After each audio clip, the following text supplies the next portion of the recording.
You ask Tiger to solve. This deals with linear equations with one unknown. The final result is n equals -10. Let's solve it step by step. Group all n terms on the left side of the equation. Subtract 6n from both sides. Group like terms. Simplify the arithmetic. Group like terms. Simplify the arithmetic. Group all constants on the right side of the equation. Add 6 to both sides. Simplify the arithmetic.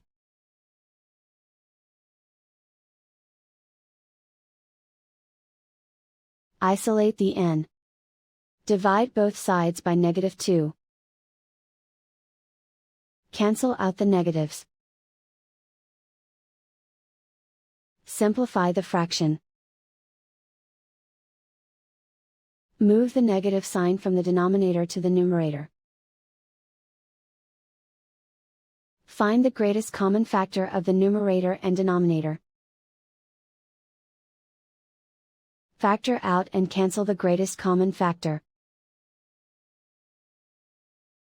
And so the final result is n equals -10.